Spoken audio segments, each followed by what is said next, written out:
Is your enemy refusing to leave the battlefield? Or do they have something that you really want to blow up or burn down? Are they getting too close to your personal space? You want to watch a bomb bounce around like a pinball? Are you sick and tired of having to carry this thing? If you said yes to any of those questions, you need a howitzer.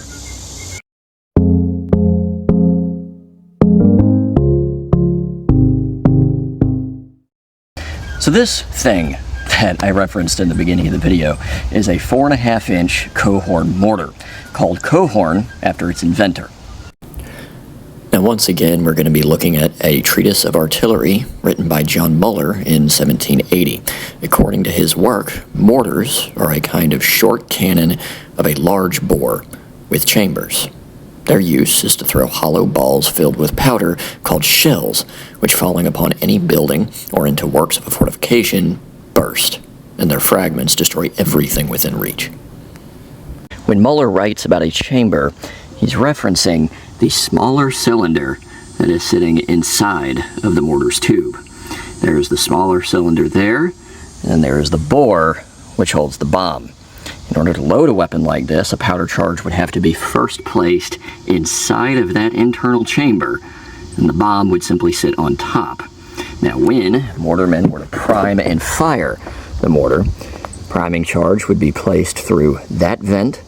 A flame would shoot all the way through, igniting the charge that's on the inside. When that happened, the bomb would go up in the air. The muzzle flash was usually enough to set this charge off, so once it was in the air, it was only a matter of time before the shell burst. On the very next page, Muller goes on to write that there are another sort called howitzers, of a German invention, which differ from the former in having their trunnions placed nearly in the middle and being mounted upon traveling carriages.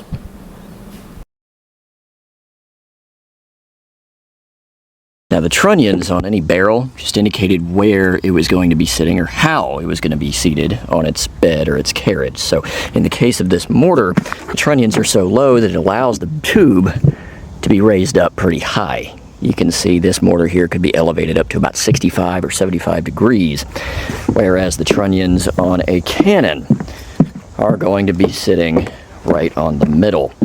So this means it can be put up on a traveling carriage. It has a lot of mobility, but it also means that this gun tube can't be raised quite as high as that mortar.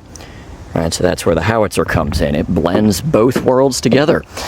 It's a chambered weapon. It can fire a bomb, but its trunnions are in the center, which means this piece is capable of firing a bomb as rapidly as, well, that cannon could probably fire a round shot.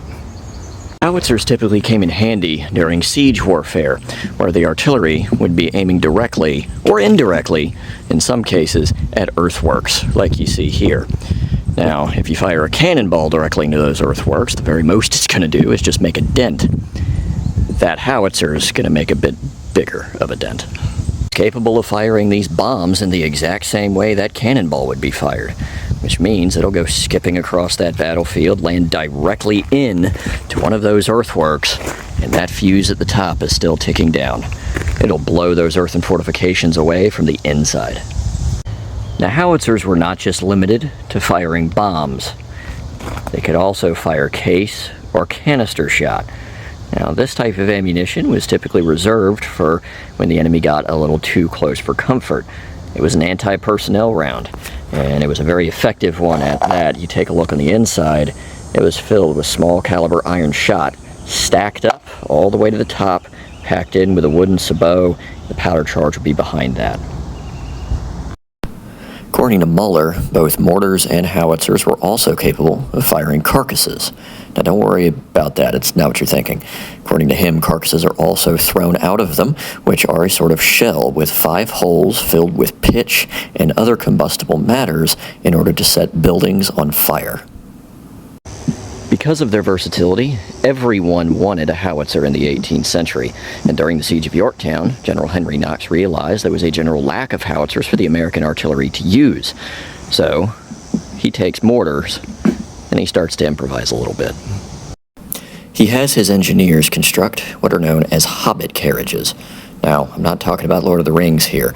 It was an improvised carriage essentially transforming a mortar into a howitzer. It was a very small type of gun carriage that allowed it to be moved rather easily as opposed to carried by a bed.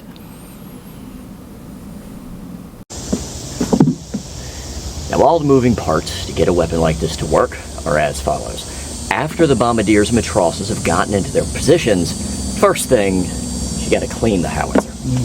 A wad hook like this would be placed into the chamber. Given a few good turns, any debris would be pulled out.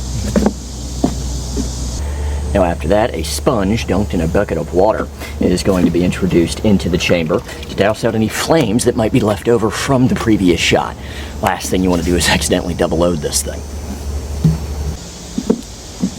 Now once the internal chamber was loaded with powder, the bomb would be seated after that. The chamber would then be picked and primed just like any other artillery piece. After that, there's really only one thing left to do. Battery! Prepare to give running fire from left to right! Make ready! Now's the time to cover your ears. Fire! Now, in case you're wondering, we didn't just shoot a live bomb onto the street over there. For some reason, the state police won't let us.